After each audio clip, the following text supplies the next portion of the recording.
Hello students, आज हम पढ़ेंगे सॉलिड स्टेट का चैप्टर हमारा जो चल रहा है उसका हम पढ़ेंगे एक्सरे डायफ्रैक्शन ऑफ क्रिस्टल। ठीक है, पहले हम क्या पढ़ चुके हैं कि जो हमारा क्रिस्टल होता है उसकी हम एक्सटर्नल मॉर्फोलॉजी को कम्प्लीटली स्टडी आउट कर चुके हैं प्रीवियस लेक्चर्स में। जैसा हमने देखा था कि कोई भी क्रिस्टल है उसकी जो आउटर मोस्ट स्ट्रक्चर है वो क्यूबिक है या फिर मोनोक्लिनिक है, वो हमने किससे स्टडी आउट किया है? Optical microscope. जो हमारे पास एक ऑप्टिकल माइक्रोस्कोप होता है उससे हमने क्या किया है? स्टडी आउट किया है स्ट्रक्चर्स को। कौन सी स्ट्रक्चर को? एक्सटर्नल स्ट्रक्चर्स, जो क्रिस्टल्स होते हैं उनके एक्सटर्नल स्ट्रक्चर को हमने स्टडी आउट किया है। ठीक है, तो हम प्रीवियस लेक्चर्स में ये पढ़ चुके हैं कि हमारे पास 7 क्रिस्टल सिस्टम होते हैं। तो वो जो 7 क्रिस्टल सिस्टम हमने डिवाइड किए थे, टेट्रागोनल है, क्यूबिक है, मोनोक्लिनिक है, या फिर हमारे पास कोई भी रोम्बोहेड्रल हेक्सागोनल, जितने भी हमने 7 क्रिस्टल सिस्टम पढ़े हैं सारे के सारे 7 क्रिस्टल सिस्टम कैसे पता चले कि डिफरेंट टाइप्स के। तो 7 क्रिस्टल सिस्टम को हमने क्या किया था? 7 क्रिस्टल सिस्टम की हमने एक्सटर्नल मॉर्फोलॉजी को डिस्कस किया था, तभी उसके हमने अलग अलग नेम्स रखे हैं। ठीक है, तो ऑप्टिकल माइक्रोस्कोप की हेल्प से हमने क्या किया? उस क्रिस्टल की एक्सटर्नल स्ट्रक्चर, जो भी क्रिस्टल है उस क्रिस्टल की हमने क्या की? एक्सटर्नल स्ट्रक्चर को स्टडी आउट किया। दैट मीन्स जो क्रिस्टल्स हैं उनके एक्सटर्नल स्ट्रक्चर को हमने स्टडी आउट किया बाय ऑप्टिकल माइक्रोस्कोप, जिसकी हेल्प से स्ट्रक्चर्स को देखकर हमने इसको डिफरेंट डिफरेंट नेम्स प्रोवाइड किए। तो वो क्या थी? हमारी एक्सटर्नल स्ट्रक्चर।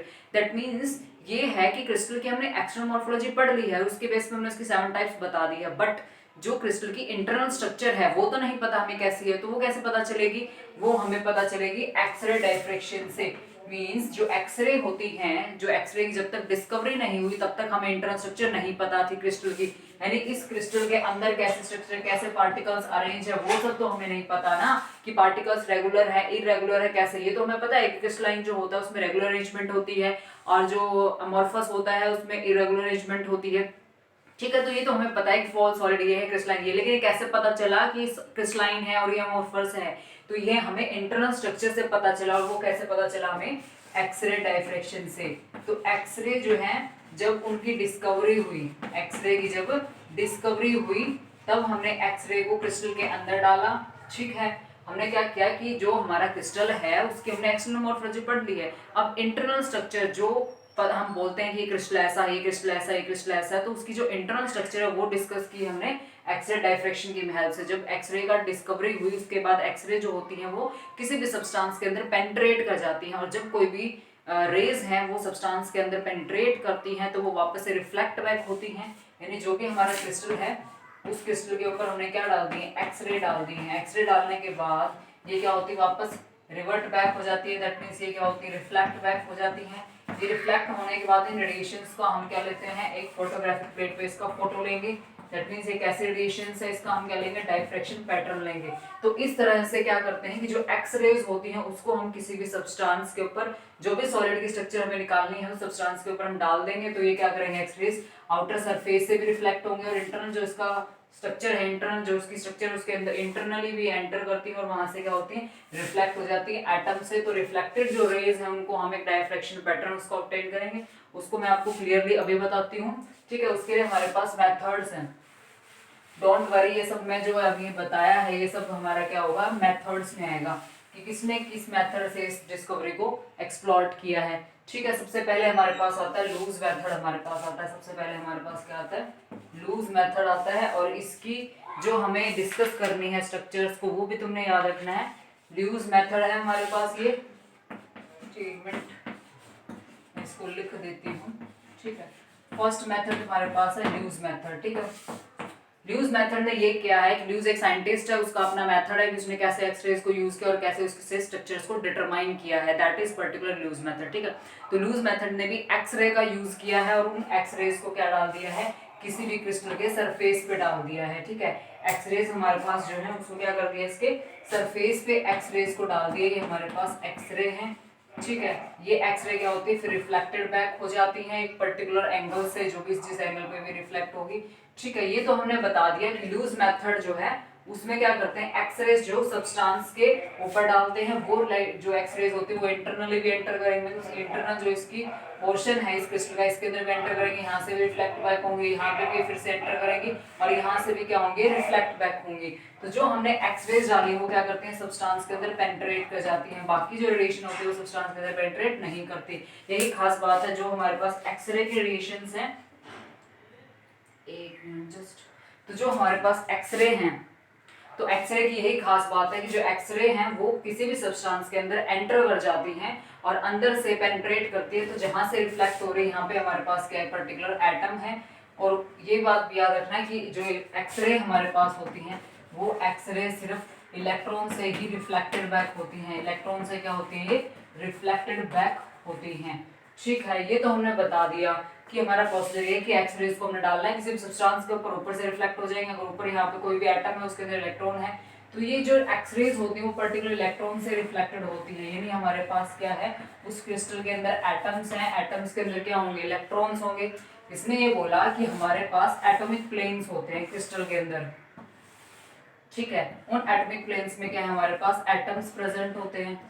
ठीक है, इनमें क्या होते हैं, हमारे पास एटॉमिक प्लेन्स होते हैं और एटॉमिक प्लेन्स में हमारे पास क्या होते हैं, एटम्स होते हैं। देखो ध्यान से, इसने ये कहा कि जब भी हमें किसी भी स्ट्रक्चर को निकालना है, किसी भी क्रिस्टल के स्ट्रक्चर को हम निकालते हैं तो हमारे पास क्या मिलता है कि उसके अंदर क्या होते हैं, एटॉमिक प्लेन्स होते हैं। एटॉमिक प्लेन्स, एटॉमिक प्लेन्स इसलिए बोल रहे हैं क्योंकि इस पर्टिकुलर प्लेन में, इस पर्टिकुलर लाइन में क्या है, एटम्स प्रेजेंट है, इसलिए इसको क्या बोल रहे हैं, एटॉमिक प्लेन्स। ये हमारे पास फर्स्ट प्लेन हो गया है एक्स एक्स डैश, दूसरा हमारे पास होगा वाई, वाई डैश हो जाएगा, और तीसरा हमारे पास क्या हो जाएगा, जेड और जेड डैश हो जाएगा। तो ये इन्होंने डिस्क्राइब किया है कि जो भी एटॉमिक क्रिस्टल्स होते हैं उसके अंदर एटॉमिक प्लेन्स होते हैं। एटॉमिक प्लेन्स मींस जिसमें जिस प्लेन में एटम्स प्रेजेंट होते हैं उसको हम एटॉमिक प्लेन्स बोलते हैं। तो दिस पर्टिकुलर प्लेन को हम क्या बोलेंगे, एटॉमिक प्लेन बोलेंगे, क्योंकि इसमें क्या है, एटम्स प्रेजेंट होते हैं। ठीक है, अब ये एटम्स जो होते हैं एक पर्टिकुलर डिस्टेंस पे होते हैं। ये बात भी याद रखना है कि एटम्स के बीच में जो डिस्टेंस है वो इक्वल डिस्टेंस पे होते हैं। ठीक है, और जो हमारे पास ये एटॉमिक प्लेन्स होते हैं इनमें भी क्या होती है, एक पर्टिकुलर डिस्टेंस होते हैं, वो भी एक दूसरे के इक्वल डिस्टेंस पे होती हैं। तो यहाँ से पॉइंट ये पता चला कि जो क्रिस्टल होता है, क्रिस्टल की स्ट्रक्चर हमें पता चली, एक्सरे डाली है। देखो जो भी हमारे पास क्रिस्टल था उस क्रिस्टल पे हमने एक्सरेज डाली हैं, वो क्या होती है, यहाँ से सरफेस से रिफ्लेक्ट हो जाती हैं, इंटरनली एंटर करती हैं तो यहाँ से रिफ्लेक्ट होंगे, और अंदर जाती हैं तो वहाँ से रिफ्लेक्ट हो जाएंगी। तो यहाँ से जो रिफ्लेक्टेड रेडिएशन होती है, इन रिफ्लेक्टेड रेडिएशन का हम एक पैटर्न ऑब्टेन करेंगे। उस पैटर्न से, यानी जो डायफ्रैक्शन पैटर्न आएगा, उस डायफ्रैक्शन पैटर्न को देखकर हमें ये पता चलेगा कि जो एटम्स के क्रिस्टल्स होते हैं, यानी जो क्रिस्टल्स होते हैं उसके अंदर जो एटम्स होते हैं वो रेगुलर अरेंजमेंट में होते हैं। ठीक है, अब देखो ये जो रेडियस हमारे पास होती है रिफ्लेक्टेड कैसे हो रही है, जैसे ही ये आएंगे रेडिएशन ऐसे आएंगे इसके सरफेस पे, एक्सरे यहाँ से रिफ्लेक्टेड बैक। ये जरूर एटम है, मींस ये पॉइंट क्या रिप्रेजेंट करता है, एक एटम को रिप्रेजेंट करता है। ये पॉइंट किसको रिप्रेजेंट करता है, एटम को। तो ये पॉइंट जो तुम्हें दिखाई दे रहा है दैट इज पर्टिकुलर एटम, और एटम के अंदर क्या होते हैं, इलेक्ट्रॉन्स। तो एक्सरेज जो रिफ्लेक्टेड होती है वो इलेक्ट्रॉन से रिफ्लेक्टेड होती है। ये बात हमेशा याद रखना है कि कौन किसको रिफ्लेक्ट करता है। एक बार मैं इसको रब कर देती हूँ, आपको क्लियरली बता देती हूँ कि हो क्या रहा है इसमें। ठीक है, तो एक्सरेज जो होती है जनरली, एक्सरे किससे रिफ्लेक्टेड होती है, एटम्स से रिफ्लेक्टेड होती हैं। एटम्स के अंदर जो इलेक्ट्रॉन्स होते हैं उनसे क्या होती है, रिफ्लेक्टेड होती हैं ऐसे। ठीक है, दिस पर्टिकुलर एटम, ये इक्वल डिस्टेंस पे होते हैं, ये हमारे पास एटम्स हैं। दैट मीन्स जैसे ही हमारे पास एक्स रेडिएशन आएंगे, यहाँ पे गया एक्स रेडिएशन, अब ये हमारे पास एक पर्टिकुलर एटम, अब इस एटम के अंदर क्या इलेक्ट्रॉन्स भी होंगे, इलेक्ट्रॉन्स क्या करेंगे, इसको रिफ्लेक्ट कर देंगे ऐसे। ये हमारे पास क्या थी, एक्स रेडिएशन हमारे पास है। मोनोक्रोमेटर से इसको हमने पास किया हुआ है क्योंकि ये हमें क्या दिखाई दे रही है, सिंगल प्लेन की दिखाई, तो मोनोक्रोमेटिक रेडिएशन हमने इसको बना दिया बाय पासिंग थ्रू मोनोक्रोमेटर। ठीक है, तो एक्स रे जो हमारे पास होती है उन एक्स रे को हमने इस क्रिस्टल पे डाला। सपोज करो ये तुम्हारे पास एक क्रिस्टल है।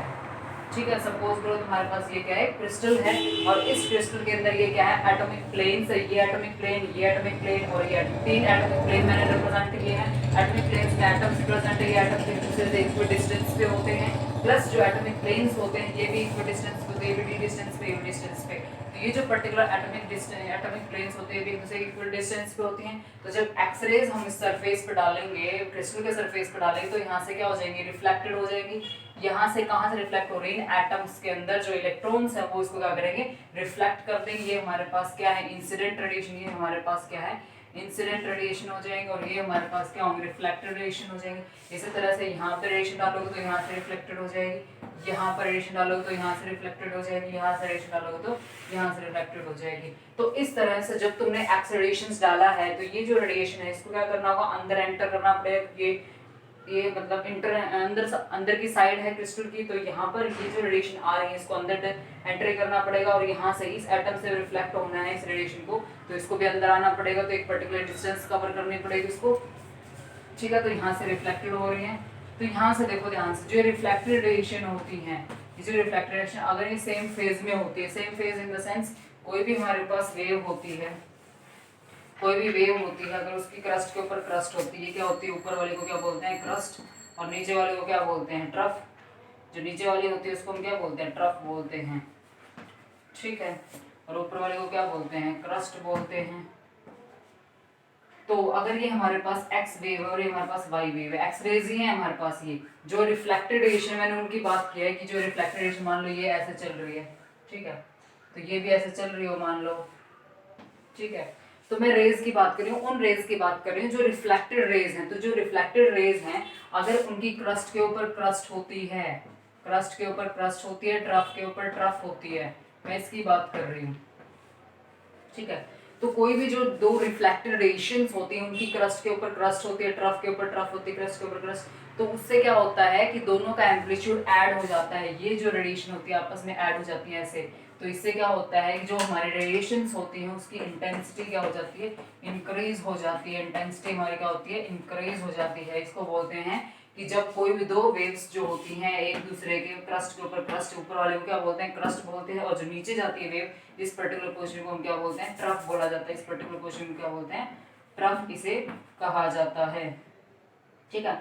तो जो कोई भी वेव होती है उसकी ऊपर वाली साइड यानी ऊपर वाली साइड को हम क्या बोलते हैं क्रस्ट बोलते हैं, नीचे वाली साइड को हम ट्रफ बोलते हैं। तो कोई भी दो वेव्स होती हैं उनकी क्रस्ट के ऊपर क्रस्ट होती है, ट्रफ के ऊपर ट्रफ होती है, तो वो एक दूसरे के सेम फेज में होती है, और जब भी कोई भी दो रेडिएशन एक दूसरे के सेम फेज में यानी सेम फेज में है एक दूसरे के same phase in the sense ये होता है कि क्रस्ट के ऊपर क्रस्ट हो, क्रस्ट के ऊपर क्रस्ट हो, ट्रफ के ऊपर ट्रफ हो, तो इसको बोलता है कि कोई इसको बोलते हैं कि दो वेव्स जो हमारे पास हैं ये वेव्स कैसे हैं हमारे पास सेम फेज में, और जब भी कोई भी दो रेडिएशन जो है वो सेम फेज में होती हैं तो उसमें क्या होता है कंस्ट्रक्टिव इंटरफेरेंस होता है, उसमें क्या होता है कंस्ट्रक्टिव इंटरफेरेंस, यानी इंटरफेरेंस तो होगा वेव यानी वेव्स के अंदर जो मतलब रिएक्शन हो रहा है, वेव्स के अंदर जो इंटरेक्शन हो रहा है उसको हम बोल रहे हैं इंटरफेरेंस। कौन सा कंस्ट्रक्टिव, कंस्ट्रक्टिव इसलिए बोल रहे हैं क्योंकि यहाँ पर क्या होगा एम्पलीट्यूड जो होगा वो हमारा इंक्रीज कर जाएगा, एम्पलीट्यूड यानी क्रस्ट के ऊपर क्रस्ट है, क्रस्ट के ऊपर ट्रफ है, ट्रफ के ऊपर ट्रफ है, क्रस्ट के ऊपर क्रस्ट है, तो एम्पलीट्यूड इंक्रीज कर जाएगा। तो ये जो रिफ्लेक्टेड रेडिएशंस होती हैं इनका क्या होता है इंटरफेरेंस होता है, जैसे ही रेडिएशन जो होती है क्रिस्टल के इंटरनल मतलब एटम्स इलेक्ट्रॉन्स जो रिफ्लेक्टेड होने के बाद एक्सरे निकलेंगे उनका क्या होता है आपस में इंटरफेरेंस हो सकता है, जो कंस्ट्रक्टिव भी हो सकता है डिस्ट्रक्टिव भी होगा। डिस्ट्रक्टिव में इंटेंसिटी डिक्रीज कर जाएगी, जस्ट अपोजिट अगर कंस्ट्रक्टिव इंटरफेरेंस होता है तो इंटेंसिटी बढ़ जाती है, अगर डिस्ट्रक्टिव होगा तो इंटेंसिटी डिक्रीज हो जाएगी। वो डिक्रीज इसलिए होगा क्योंकि क्रस्ट के ऊपर ट्रफ होगी, ट्रफ के ऊपर क्रस्ट होगी, इसमें अपोजिट में होंगे एक दूसरे के। ये हमारे पास था पर्टिकुलर ल्यूज मेथड, और ल्यूज मेथड में एक चीज और मैं बता देती हूँ, ल्यूज मेथड की जो स्पेशलिटी है वो ये है कि जो हमारे पास रेडिएशन रिफ्लेक्ट होती हैं, जो रेडिएशन हमारे पास यहाँ से यहाँ, यहाँ से यहाँ, ये जो हमारे पास रेडिएशन रिफ्लेक्ट होती है इनके पॉइंट्स को हम क्या करेंगे ड्रॉ कर लेंगे, ठीक है, ऐसे ये ऐसे, जस्ट 1 मिनट। देखो जो हमारे पास रेज रिफ्लेक्टेड होंगे उनको हम क्या कर लेंगे पॉइंटेड आउट कर लेंगे, जो रेज हमारे पास क्या होंगे रिफ्लेक्टेड होंगे उनको हम ऐसे पॉइंट आउट कर लेंगे, ठीक है, ये ऐसे जाएगी, ये ऐसे जाएगी। तो इन रेड्स को हम क्या कर देंगे स्पॉट बना देंगे, स्पॉट बनाने के बाद हमारे पास क्या बनेंगे कर्व्स बनेंगे, this particular curve, this particular curve, ठीक है। तो जो हमारा क्रिस्टल है ये हमारे पास क्या था क्रिस्टल था, ठीक है, सिंपल सी बात समझो यहाँ पे। जो हमारे पास क्रिस्टल है इस क्रिस्टल की हमने बात याद रखनी है कि जो हमारे पास क्रिस्टल है इस क्रिस्टल के ऊपर एक्सरे हमने डाली थी, ठीक है, इस क्रिस्टल पे हमने क्या डाली थी एक्स रेडिएशंस डाली थी। तो इस क्रिस्टल के ऊपर जो हमने एक्स रेडिएशंस को डाला है फिर ये क्या हो गई थी रिफ्लेक्ट हो गई, पर्टिकुलर इलेक्ट्रॉन से रिफ्लेक्ट करने के बाद जो ये रेज है इसको हमने स्पॉट कर दिया है, मींस इनको हमने पॉइंट आउट कर दिया और इन पॉइंट्स को हमने आपस में मिला दिया, तो हमारे पास क्या हो गई कर्व की फॉर्मेशन हो जाएगी, यहाँ पे क्या हो गया कर्व की फॉर्मेशन हो जाएगी। ये जो कर्व्स यहाँ पर हैं जो हमने स्पॉट आउट किए इसको हम बैक साइड में बढ़ाएंगे, ऐसे बैक साइड में बढ़ाएंगे तो हमें एटम्स की क्या मिलेगी रेगुलर अरेंजमेंट मिलेगी। समझ रहे हो इस बात को कि जो रिफ्लेक्टेड रेडिएशंस होती हैं जहां पर भी वो गई हैं उस पर्टिकुलर पॉइंट को हमने स्पॉट आउट कर दिया है, स्पॉट करने के बाद हमने इन पॉइंट्स को मिला दिया आपस में, उसको पीछे बढ़ाओगे तो हमें क्या पता चलेगा कि जो एटम्स होते हैं वो एक दूसरे के साथ क्या होते हैं, रेगुलर अरेंजमेंट में होते हैं। तो ये कर्व्स जो बनेगी वो क्या बनेगी, जो सेम फेज में होते हैं, जो सेम फेज में रेडिएशन होती हैं, या फिर बोल सकते हो सेम जोन में जो रेडिएशंस होती हैं, उसकी हमारे पास क्या मिलेगी, कर्व्स मिलेंगी।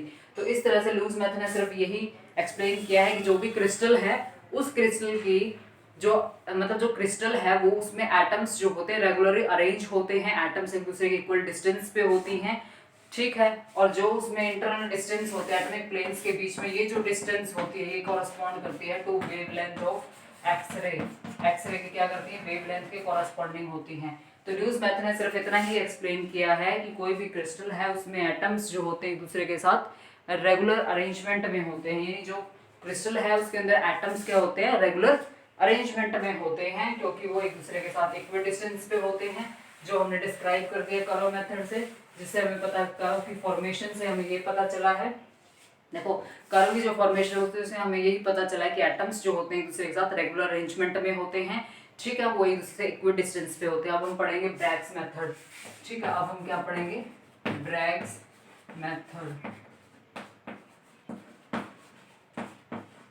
ब्रैग्स मेथड भी यही एक्सप्लेन करेगा, थोड़ा सा इसको ध्यान से समझना है, इंपॉर्टेंट है, एग्जाम के लिए भी बहुत ज़्यादा इंपॉर्टेंट है ये, वैसे भी इंपॉर्टेंट है, ठीक है, आगे हायर क्लासेस के लिए सबसे ज़्यादा यूज इसी का होता है। देखो इसने क्या बताया कि हमारे पास एटम्स हैं और एटम्स जो होते हैं एक दूसरे के साथ रेगुलर अरेंजमेंट में होते हैं, ठीक है। एटम्स जो होते हैं एक दूसरे के साथ क्या होते हैं, रेगुलर अरेंजमेंट है। ये मैंने क्या ड्रॉ किए हैं, एटॉमिक प्लेन्स ड्रॉ किए हैं, ये एक्स है और ये एक्स डैश है, ये वाई है, ये वाई डैश है, ये z है और ये z डैश है, ठीक है।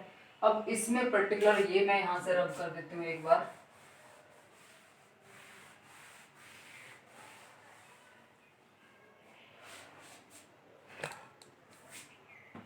देखो ध्यान से, जो ब्रैग्स मेथड है वो भी यही बताएगा कि जो एटम्स होते हैं वो रेगुलरली अरेंज होते हैं, किसी भी क्रिस्टल के अंदर एटम्स जो होते हैं कोई डिस्टेंस पे होते हैं, और जो एटॉमिक प्लेन्स बनते हैं तुम्हारे पास, उन एटॉमिक प्लेन्स के बीच में जो डिस्टेंस होती है डी डिस्टेंस, वो भी क्या होती है, कांस्टेंट होती है।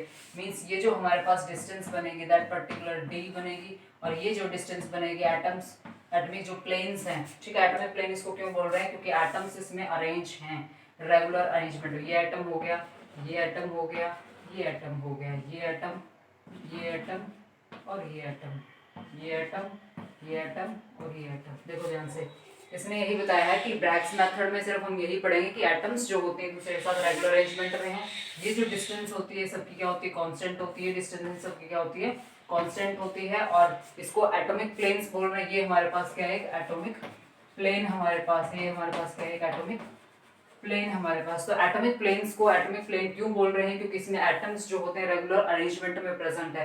ये भी हमारे पास एटम्स जो होते हैं इसमें रेगुलर अरेंजमेंट में होते हैं, इसमें भी एटम्स क्या होते हैं एक दूसरे के साथ रेगुलर अरेंजमेंट में होते हैं, इक्वल डिस्टेंस पे होते हैं सारे। और एटॉमिक प्लेन्स जो होते हैं वो भी इक्वल डिस्टेंस पे होते हैं, डी डिस्टेंस पे होते हैं, ठीक है। अब हमें पढ़ना है कि जो एक्सरेज होती हैं, ठीक है, जो हमारे पास एक्सरेज होती हैं वो कैसे रिफ्लेक्टेड बैक होती है, वो हम यहाँ पर पढ़ेंगे इस पर्टिकुलर ब्रैग्स मेथड के अंदर, ठीक है।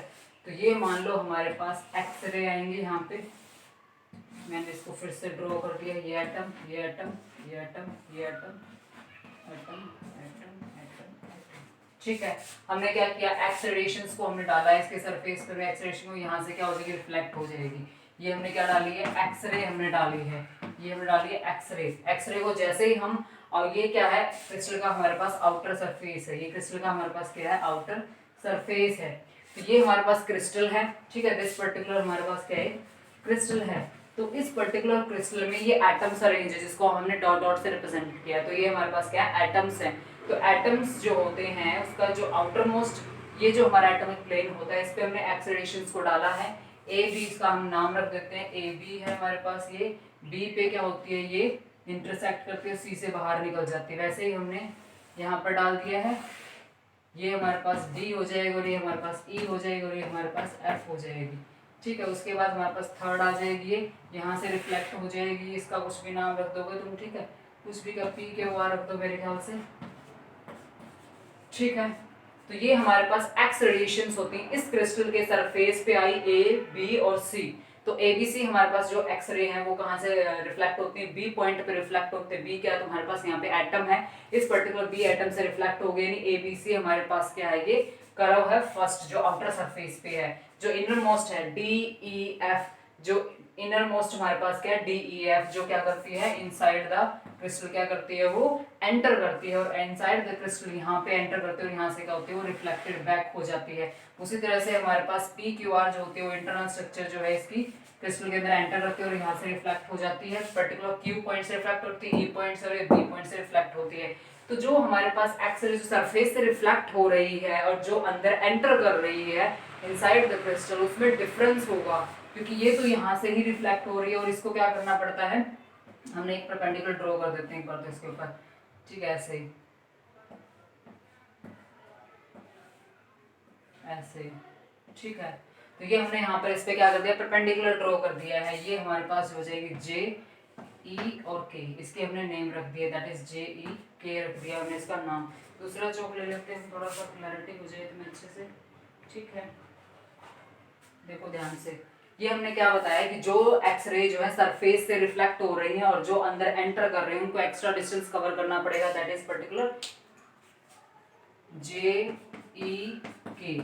JEK हमारे पास क्या है, ये एक्स्ट्रा डिस्टेंस है जो इस रेडिएशन को क्या करना पड़ेगा, कवर करना पड़ेगा इसके कंपैरिजन में, क्योंकि ये जो JE और K है ये एक एक्स्ट्रा डिस्टेंस है जिसे एक्सरे को कवर करना पड़ेगा अगर वो सब्सटेंस के अंदर से एंटर करती है, यानी कोई भी एक्सरेशन अगर इंटरनल स्ट्रक्चर जो है उसके अंदर एंटर करती है तो ऑफ कोर्स उसे एक्स्ट्रा डिस्टेंस कवर करना ही पड़ेगा, क्योंकि वो अंदर जा रही है। अंदर जाने के लिए भी उसकी वेवलेंथ कुछ ना कुछ यूज होगी, उसकी डिस्टेंस कुछ ना कुछ उसे कवर करनी पड़ेगी।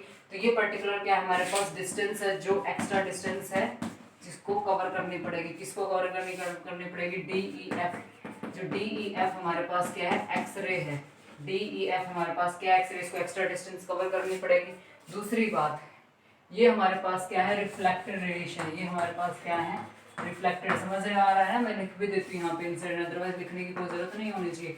इंसिडेंट रे हमारे पास है, ठीक है। तो लेफ्ट वाले जितने भी हमारे इंसिडेंट रेडिएशंस होते हैं, राइट वाले जितने भी हमारे पास क्या है वो क्या हमारे पास रिफ्लेक्टेड रेडिएशन, हमारे पास रिफ्लेक्टेड रेज हमारे पास है, ठीक है। तो ये जो हमारे पास B पॉइंट से रिफ्लेक्ट होती है ABC, ये हमारे पास फर्स्ट है जो आउटर मोस्ट से रिफ्लेक्ट हो रही है। इनर मोस्ट जो DEF, इसको एक्स्ट्रा डिस्टेंस कवर करना पड़ता है। DE हमने एक परपेंडिकुलर ड्रॉ कर दिया, J और K हमने डिस्टेंस कवर कर दिया। उस तरह से एक बात याद रखनी है कि हमने एक ब्रैग्स मेथड को क्यों पढ़ा। अब देखो ये जो रिफ्लेक्टेड वेव्स होते हैं हमारे पास, ये जो रिफ्लेक्टेड है, अभी इसको तो मैंने स्ट्रेट लाइन से दिखा दिया, स्ट्रेट लाइन थोड़ी होती है, इनका वे भी नेचर होता है, ऐसे जाएंगी, ठीक है। ये भी क्या होगी, ऐसे जाएगी, ये भी ऐसे जाएगी, ठीक है।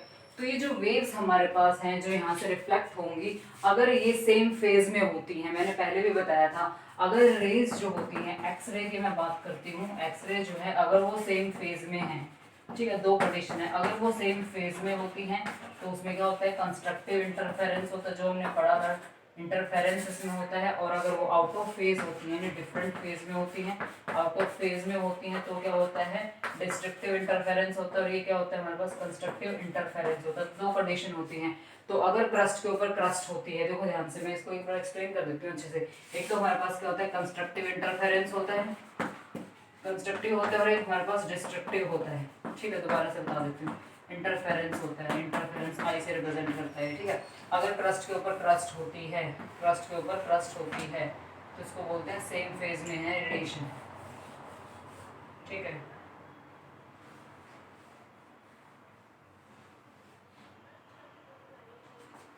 जस्ट अ मिनट, देखो मैं इसको ड्रॉ कर देती हूँ एक बार अच्छे से।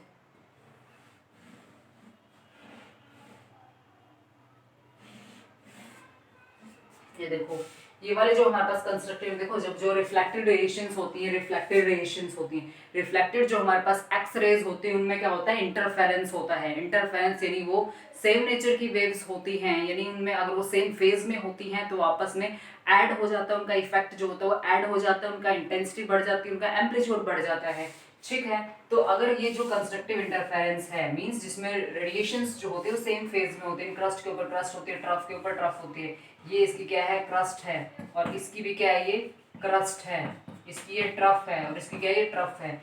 तो ऊपर वाले जो एक्स रेडिएशन है और नीचे वाले हमारे पास क्या वाई रेडिएशन। तो एक्स रेडिएशन और वाई रेडिएशन की क्रस्ट के ऊपर क्रस्ट है, देखो ध्यान से, और ट्रफ के ऊपर ट्रफ है। ये हमारे पास क्या है, इसकी क्रस्ट है, नीचे वाले की क्रस्ट है, ये ऊपर वाले की क्रस्ट है। तो क्रस्ट के ऊपर क्रस्ट अगर होती है, देखो दो हमारे पास रेडिएशंस हैं, अगर वो सेम फेज में होती हैं तो क्रस्ट के ऊपर क्रस्ट होती है, ट्रफ के ऊपर ट्रफ होती है, यानी उनका एम्पलीट्यूड आपस में ऐड हो जाता है अगर सेम फेज में होती है तो। ठीक है, ये हमारे पास क्या है, सेम फेज में है। सेम फेज में इसी को बोला जाता है जब उनके जो क्रस्ट और ट्रफ होते हैं एक दूसरे के जस्ट ऊपर होते हैं। तो सेम फेज में जो रेडिएशंस होती हैं उसमें क्या होता है, कंस्ट्रक्टिव इंटरफेरेंस होता है। इनका जो ये क्रस्ट होती है और ये जो ट्रफ होती है इनका ऐड हो जाता है इफेक्ट, जिससे क्या होती है, इंटेंसिटी जो होती है वो इंटेंसिटी क्या होती है, बढ़ जाती है, यानी इसका एम्पलीट्यूड बढ़ जाएगा। सिंपल सी बात, देखो अब इसका एम्पलीट्यूड इतना हो जाएगा, पहले इसका अलग अलग था। तो ये हमारे पास कंस्ट्रक्टिव, तो कंस्ट्रक्टिव इंटरफेरेंस में यही होता है कि जब रेडिएशन सेम फेज में होती है, जब रेडिएशन सेम फेज में होती है तो क्रस्ट के ऊपर क्रस्ट होती है, ट्रफ के ऊपर ट्रफ होती है, तो उसका एम्पलीट्यूड ऐड हो जाता है। दोनों का एम्पलीट्यूड ऐड हो जाएगा तो इंटेंसिटी जो होगी रेडिएशन की वो बढ़ जाएगी। और डिस्ट्रक्टिव में क्या होता है, डिस्ट्रक्टिव में ये होता है कि इसकी ये ट्रफ होती है, इसकी ये ट्रफ होती है और इसकी ये क्या होती है, क्रस्ट होती है, यानी क्रस्ट के ऊपर ट्रफ होती है, क्रस्ट ये इसकी ट्रफ हो जाती है और ये इसकी क्या हो जाती है, क्रस्ट हो जाती है। तो ये दोनों सेम फेज में नहीं है, क्या है, आउट ऑफ फेज है। जब रेडिएशन आउट ऑफ फेज होती है, क्रस्ट के ऊपर क्रस्ट नहीं होती है, क्रस्ट के ऊपर ट्रफ होती है और इसकी ट्रफ के ऊपर क्रस्ट होती है, तो सेम फेज में नहीं होती है, तो उसका जो इंटेंसिटी होती है वो क्या करती है, डिक्रीज कर जाती है, क्योंकि उसमें डिस्ट्रक्टिव इंटरफेरेंस होता है। समझ रहे हो मेरी बात। तो डिस्ट्रक्टिव इंटरफेरेंस में ये होता है कि जो रेडिएशंस होते हैं वो आउट ऑफ फेज होती हैं, क्रस्ट के ऊपर ट्रफ होती है, ट्रफ के ऊपर क्रस्ट होती है, जिसकी वजह से वो आउट ऑफ फेज में होती है। आउट ऑफ फेज में होने के कारण उनका जो एम्पलीट्यूड होता है वो डिक्रीज कर जाता है, एम्पलीट्यूड डिक्रीज करने के कारण उसकी इंटेंसिटी डिक्रीज कर जाती है। तो ये होता है रिफ्लेक्टेड रेडिएशंस के साथ में। ठीक है, ये मैंने आपको समझा दिया अच्छे से। अब हम पहुंच जाते हैं ब्रैग्स मेथड पे। तो ये समझ में आ गया तुम्हें हो क्या रहा है इसमें। तो रिफ्लेक्टेड जो रेडिएशंस होती हैं इनका हम पैटर्न जो है उसको हम ऑब्टेन करेंगे फोटोग्राफिक प्लेट के ऊपर, हमें क्या मिल जाएगा, इंटरफेरेंस मिल जाएगा। अगर वो सेम फेज में होंगी तो एम्पलीट्यूड बढ़ जाएगा, डिफरेंट में होंगी तो एम्पलीट्यूड डिक्रीज कर जाएगा। ठीक है, अब हमें पढ़ना है कि जो हमारे पास जे ई के डिस्टेंस है वो तुम्हें याद रखना है कि ये हमारे पास किसके इक्वल होगी, जे ई प्लस में ई के इक्वल होगी।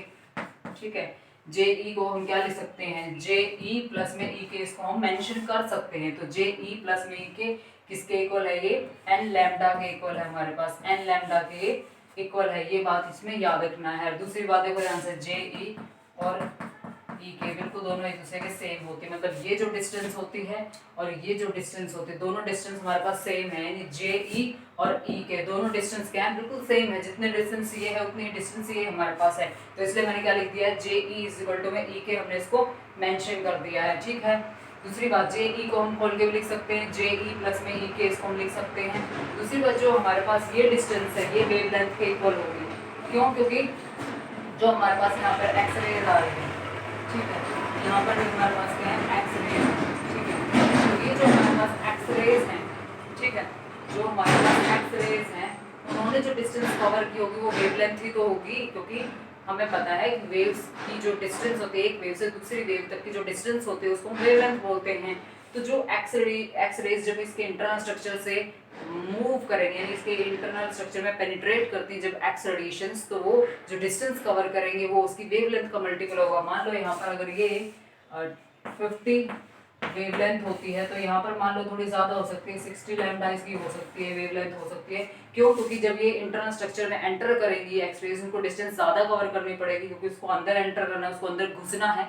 अंदर घुसने के लिए उसको ज़्यादा ये वाली डिस्टेंस जो है ज़्यादा कवर करनी पड़ेगी, दैट विल बी 60 लैम्डा और इसकी 50 लैम्डा। तो इसलिए जितने भी एक्सरेशन जो अंदर एंटर करती हैं हमारे क्रिस्टल के अंदर, उनको लैम्डा ज़्यादा कवर करने में उनको डिस्टेंस ज़्यादा कवर करनी पड़ती है। तो इसको एक्स रेज की फॉर्म में हमने क्या लिख दिया कि जे ई प्लस में ई के किसके इक्वल है, एन मल्टीपल है, यानी इसकी लैम्डा जितने उसका एन मल्टीपल हमारे पास क्या हो जाएगा, जे ई प्लस में ई के इक्वल में, यानी इंटीग्रल मल्टीपल ऑफ वेवलेंथ हो जाएगा। दैट इज इंटीग्रल मल्टीपल किसका है, ये एक्स रेडिएशन का होता है। अब जो हमने परपेंडिकुलर ड्रॉ किया है यहाँ से हम क्या निकालेंगे, साइन थीटा निकालेंगे। साइन थीटा किसके इक्वल होगा, दैट इज इक्वल टू में जी ए अपॉन में डी। ठीक है, ये जो डिस्टेंस है हमारे पास दैट इज पर्टिकुलर हमारे पास क्या होता है, डी, इंटरप्लेनर डिस्टेंस इसको बोला जाता है। दो प्लेन्स के बीच की जो डिस्टेंस होती है उसको हम क्या बोलते हैं, इंटरप्लेन डिस्टेंस। ठीक है, समझ रहे हो। तो एक और दूसरे दो प्लेन्स के बीच के डिस्टेंस को हम क्या बोलते हैं, इंटरप्लेनर डिस्टेंस। यानी डी हमारे पास क्या है, इंटरप्लेनर डिस्टेंस हमारे पास है, तो ये हमारे पास क्या है इंटरप्लेनर डिस्टेंस, जिसको हमने डी बोला है। तो साइन थीटा निकालना है। साइन थीटा क्या होता है, perpendicular upon base, perpendicular upon hypotenuse होता है, तो ये निकाल लो इसे। साइन थीटा यहाँ से फाइंड आउट करोगे तो साइन थीटा क्या हो जाएगा तुम्हारे पास, जे ई डिवाइड बाय क्या हो जाएगा, डी हो जाएगा, दैट इज हमारा हाइपोटेनस हो जाएगा। तो जे ई तुम्हारा क्या है परपेंडिकुलर, तो परपेंडिकुलर जे ई हो जाएगा डिवाइड बाय डी क्या तुम्हारा हाइपोटेनस हो जाएगा। तो यहाँ से जे ई निकाल सकते हो। जे ई इज इक्वल टू में क्या हो जाएगा साइन थीटा, यानी डी साइन थीटा हो जाएगा तुम्हारे पास। ठीक है, समझ रहे हो बात? ठीक है, अब दूसरा देखो, ये हमारा इतना क्लियर हो गया है। ठीक है, तो यहाँ से हमें पता चल गया कि हमारे पास जो जे ई हो किसके इक्वल हो जाएगा। यहाँ से जे ई निकालोगे, जे ई निकालोगे कैसे निकालोगे तुम, जे ई कैसे निकालोगे, जे ई प्लस में ई के दैट इज इक्वल टू क्या था हमारे पास, एन लैम्डा था हमारे पास। ठीक है, तो यहाँ से जे ई निकालना है, तो डी इधर ले जाओगे तो J E is equal to D sine theta आ जाएगा, यानी जे ई किसके इक्वल हो जाएगा, डी साइन थीटा, यानी जे ई ये हमारे पास यहाँ पर इसकी वैल्यू पुट अप करोगे जे ई की। ठीक है, हमारे पास क्या है जे ई प्लस में ई के इज इक्वल टू में क्या हो जाएगा एन लैम्डा। हमें पता है जे ई और ए के दोनों बिल्कुल सेम होते हैं। अगर जे ई की वैल्यू साइन थीटा होती है, डी साइन थीटा होती है, तो ई के की जो वैल्यू होगी, ई के की वैल्यू क्या हो जाएगी, डी साइन थीटा हो जाएगी। दोनों की सेम वैल्यू मैंने बताया था बिल्कुल सेम। ये भी हमारे पास क्या हो जाएगी, डी साइन थीटा हो जाएगी, और ये भी हमारे पास क्या हो जाएगी, डी साइन थीटा हो जाएगी, दैट इज इक्वल टू क्या हो जाएगा एन लैम्डा हो जाएगा। ठीक है, ये एन लैम्डा पता है ना कि ये वेवलेंथ का इंटीग्रल मल्टीप्लाई, तो ये हमारे पास क्या हो जाएगा 2d sin थीटा हो जाएगा, that is equal to 2d sin theta is equal to में क्या हो जाएगा तुम्हारे पास n lambda, and this is your Bragg's method. This is your Bragg's method. इस इक्वेशन को हमने फाइंड आउट कर लिया है। जिसके पास भी पर्टिकुलर ये असाइनमेंट में आया है क्वेश्चन की ब्रैग्स मेथड को डिटरमाइन, तो यहाँ तक आपने इसको ड्रॉ आउट करना है। ठीक है, ये हमने यहाँ पर फाइंड आउट कर लिया है तो ब्रैग्स मेथड में। ठीक है, अब देखो ध्यान से, दैट इज पर्टिकुलर, इसमें डी क्या है, इंटरप्लेनर डिस्टेंस, दो प्लेन्स के बीच की जो डिस्टेंस उसको हम क्या बोलते हैं, इंटरप्लेनर डिस्टेंस उसे कहा जाता है। ठीक है, तो ये हमारे पास क्या हो जाएगी, इंटरप्लेनर डिस्टेंस हो जाएगी डी। तो डी हमारे पास क्या है, इंटरप्लेनर डिस्टेंस, इंटरप्लेनर डिस्टेंस को हमने बोला डी। और एन तुम्हारे पास क्या है, कोई भी इंटीजर है 1 2 3 इसकी वैल्यू हो जाएगी। ठीक है, एन की वैल्यू अगर 1 होती है तो फर्स्ट ऑर्डर आ जाएगा तुम्हारे पास, फर्स्ट ऑर्डर मैक्सिमा आ जाएगा, फर्स्ट ऑर्डर मैक्सिमा आ जाएगा। तो सेकंड अगर एन की वैल्यू 1 होती है, देखो एन तुम्हारा कोई भी इंटीग्रल मल्टीपल था, मैंने पहले भी बताया था। तो डी हमारे पास इस फॉर्मूले को जो हमने डिटरमाइन किया ब्रैग्स मेथड का formula 2d sin theta equal to n lambda, यानी d sin थीटा जे ई प्लस में e के इक्वल टू n लैम्डा। ये हमने इक्वेशन फाइंड आउट की थी जिसमें d sin थीटा जे ई भी d sin थीटा होता है, e के भी इसके इक्वल होता है, d sin theta equal to n lambda हो जाएगा। ठीक है, तो 2d sin थीटा दोनों को ऐड कर दोगे 2d sin theta equal to n lambda हो जाएगा। This is particular Bragg's equation. तो इसको क्या बोला जाता है, ब्रैग्स इक्वेशन।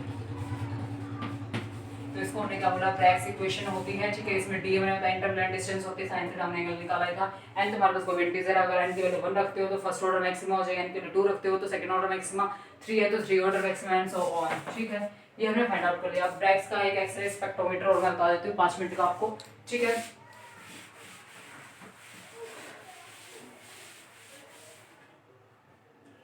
ब्रैग्स इसको क्या बोला जाता है, ब्रैग्स एक्सरे स्पेक्ट्रोमीटर।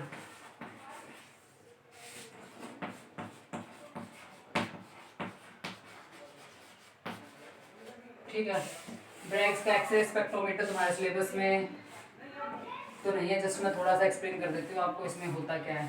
ठीक है, ये हमारे पास कोई भी एक्सरे का सोर्स है। ठीक है, इसमें से लाइट रेडिएशंस आएंगे, ऐसे लाइट रेडिएशन में सॉरी एक्सरेशंस आएंगे।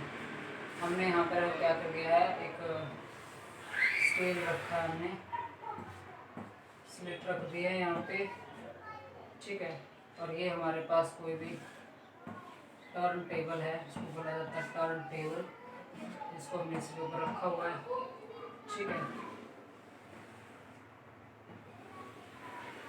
ये हमारे पास स्केल है मेजरमेंट करने के लिए। ठीक है, उसके बाद ये किससे कनेक्टेड होता है,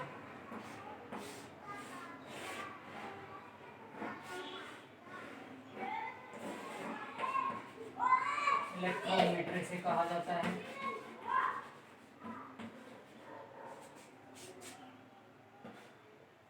एक मिनट में इसका स्ट्रक्चर देख लेती हूँ, यही है ना स्ट्रक्चर।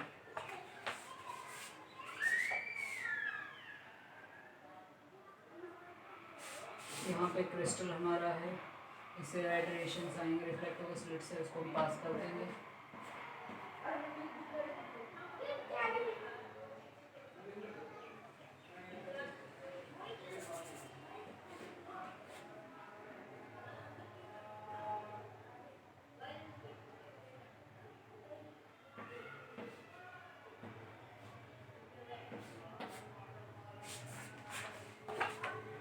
देखो एक्सरे स्पेक्ट्रोमीटर हमने कुछ भी नहीं किया, ये हमारे पास क्या है, एक्सरे का सोर्स है। ठीक है, ये हमारे पास क्या है, एक्सरे का सोर्स है, जिसको बेसिकली हम क्या लेते हैं, पैलेडियम मेटल लेते हैं। ठीक है, पैलेडियम मेटल है हमारे पास। इस पैलेडियम मेटल को हम हीट करेंगे, हीट करने के बाद इसमें क्या आएंगे, हमारे पास एक्स रेडिएशन आएंगी। ये एक्स रेडिएशन जो है स्लिट से हमने पास किए हैं। ठीक है, इस स्लिट से जैसे हम पास करेंगे क्रिस्टल पे जाके स्ट्राइक हो जाएंगी, सीधी होती हैं। ठीक है, ये क्या है, स्ट्रेट है, मैंने इसको थोड़ा टेढ़ा कर दिया, मैं इसको सीधा कर देती हूँ। ओके, ठीक है, देखो ध्यान से, ये है हमारे पास एक्सरे स्पेक्ट्रोमीटर है। किसके लिए है ये, ब्रैग्स का है। तो ब्रैग्स ने क्या किया है, एक ट्यूब ले रखी है हमारे पास। इस ट्यूब में हमने क्या लिया है, एक मेटल लिया, दैट इज पैलेडियम मेटल है। उस पैलेडियम मेटल को हम हीट करते हैं, कुछ भी उसमें इलेक्ट्रिक करंट लगाते हैं, इससे क्या आती है, एक्स रेडिएशंस आएंगी। तो इस एक्स रेडिएशन ये क्या होती है हमारे पास, मल्टी डायरेक्शनल है। यहाँ पे क्या हमारे पास मल्टी डायरेक्शनल है। अब ये मल्टी डायरेक्शनल है, इसको हम सेम एक ही डायरेक्शन में लाने के लिए हम क्या करेंगे, एक स्लिट लगा दी हमने, एल हमने इसमें क्या लगा दिया, स्लिट लगा दी है। ये हमारे पास क्या है, एक सर्कुलर टेबल है। ठीक है, सर्कुलर सॉरी स्केल है ये। ठीक है, ये हमारे पास सर्कुलर स्केल होता है। और ये हमारे पास जो रखा हुआ है दैट इज पर्टिकुलर हमारे पास क्या है, क्रिस्टल हमारे पास है। ये हमारे पास क्या है, क्रिस्टल। एज यूजुअल हमें पता ही है कि जो रेडिएशंस होते हैं वो क्रिस्टल को क्या करेंगी, हिट करेंगी। क्रिस्टल को जैसे ही हिट करेंगी तो उसके जो एटम्स है, एटम्स के अंदर जो इलेक्ट्रॉन है, इलेक्ट्रॉन क्या करेंगे, एक्स रेडिएशन को रिफ्लेक्ट कर देंगे। रिफ्लेक्ट करने के बाद ये जो रेडिएशंस होती है हमारे पास कहाँ जाती है, स्लिट से पास करेंगे, इसमें जाएंगे आयनाइजेशन चैम्बर। इसमें हमने क्या भर रखी है, SO2 गैस जो है वो हमने यहाँ पर भर रखी है। इसको क्या बोलते हैं, आयनाइजेशन चैम्बर इसे कहा जाता है, दैट इज आयनाइजेशन चैम्बर इसे कहा जाता है। जो SO2 गैस होगी यहाँ पर, उस गैस को क्या करेगा, आयंस में कन्वर्ट कर देंगे, एक्स रेडिएशंस। और ये हमारे पास क्या है, यहाँ पर इलेक्ट्रोमीटर हमारे पास है। देखो ध्यान से, ये समझ में आ गया कि हमारे पास ट्यूब होती है और जो टेबल हमारे पास है, ये जो सर्कुलर स्केल है, ये स्केल की वैल्यूज हैं जो इसमें डिटरमाइन करेंगे हम लास्ट में। तो एक्सरे का जो क्रिस्टल है ये किसमें रखा हुआ है, टेबल में रखा हुआ है। दिस पर्टिकुलर टेबल क्या होती है, रोटेटेबल टेबल होती है हमारे पास। ये क्या होती है, रोटेटेबल मूविंग टेबल हमारे पास होती है। इसको टर्न टेबल भी कहा जाता है। इसको क्या बोलते हैं, टर्न टेबल कहा जाता है। ठीक है, इसको टर्न टेबल बोलते हैं क्योंकि ये रोटेट करती है, स्केल के ऊपर क्या करती है, रोटेट कर जाती है। अगर ये टर्न टेबल थीटा एंगल पे रोटेट करती है तो उस आयनाइजेशन चैम्बर को हमें क्या करना होगा, 2 थीटा पे रोटेट करना पड़ेगा, ताकि हम क्या ले सकें, रिफ्लेक्टेड जो रेडिएशंस होती है, रिफ्लेक्टेड जो हमारे पास एक्स रेडिएशन होती है, उनको हम क्या कर सकें, ऑब्टेन कर सकें, उनको रिसीव करने के लिए। देखो दोबारा देखो ध्यान से कि जो हमारे पास ये स्पेक्ट्रम है, इसके अंदर हमने एक्स रेडिएशंस जो है वो आएंगी पैलेडियम से। एक्स रेडिएशन को हम मल्टी डायरेक्शनल आएंगे, उसको हम क्या करेंगे, मोनो डायरेक्शनल बनाएंगे, स्लिट लगा देंगे एल। इस स्लिट में से क्या आएंगी, सिंगल वेवलेंथ की क्या आएंगी, एक्स रेडिएशंस आएंगी, मोनोक्रोमेटिक एक्स रेडिएशंस आएंगी। इन एक्स रेडिएशन को हम क्या डालेंगे, इस पे क्रिस्टल पे डालेंगे। ठीक है, ये क्रिस्टल के ऊपर डालते ही जैसे रिफ्लेक्ट हो जाएंगे एक्स रेडिएशन फिर कहाँ जाएंगे, आयनाइजेशन चैम्बर में जाएंगे। आयनाइजेशन चैम्बर जो होता है उसमें SO2 गैस फिल्ड होती है। उस SO2 गैस के ऊपर क्या जाएंगे, एक्स रेडिएशन स्ट्राइक होंगी, और जो SO2 गैस हमारे पास होगी वो किस में कन्वर्ट हो जाएगी, आयंस में कन्वर्ट हो जाएगी। SO2 गैस किस में कन्वर्ट हो जाएगी, आयंस में कन्वर्ट हो जाएगी। आयंस में कन्वर्ट होने के बाद हमारे पास जो यहाँ से आयंस में कन्वर्ट होने के बाद करंट आएगा, और वो इलेक्ट्रो करंट हमें किसमें मिलेगा, इलेक्ट्रोमीटर में मिलेगा। तो इलेक्ट्रोमीटर में हमारे पास एक रीडिंग आ जाएगी। ठीक है, तो इस तरह से ये हमारे पास एक स्पेक्ट्रोमीटर है जिसको हमने यहाँ पर एक्सप्लेन कर दिया है। तो ये याद रखना हमेशा, अगर तुम इस टेबल को, ये जो टर्न टेबल होती है, इस पे क्रिस्टल रखा होता है, इसको तुम थीटा एंगल से रोटेट करते हो, तो आयनाइजेशन चैम्बर को 2 थीटा एंगल से रोटेट करना ही पड़ेगा, so that we can obtain this particular in reflected X radiations into our ionisation chamber. तो आयनाइजेशन चैम्बर में जितनी ज्यादा एक्स रेडिएशन की इंटेंसिटी होगी, एक्स रेडिएशन की जितनी ज्यादा इंटेंसिटी होगी, उसकी जितनी ज्यादा इंटेंसिटी होगी, इंटेंसिटी कब ज्यादा होगी, जब कंस्ट्रक्टिव इंटरफेरेंस होगा। जब इंटेंसिटी ज्यादा होगी तो उसमें क्या होगा, आयनाइजेशन ज्यादा होगा। आयनाइजेशन ज्यादा होगा तो जो इलेक्ट्रोमीटर है उसमें रीडिंग क्या आएगी, हमारी ज्यादा आएगी। तो this is your Bragg's X ray spectrophotometer हो जाएगा हमारे पास, जिसमें हमने स्टडी आउट कर लिया है कि क्या क्या होता है। ये एग्जाम में नहीं आता है, बेसिकली मैंने वैसे थोड़ा सा आपको एक्सप्लेन कर दिया है। Thank you so much, we will meet in next meeting. Thank you so much.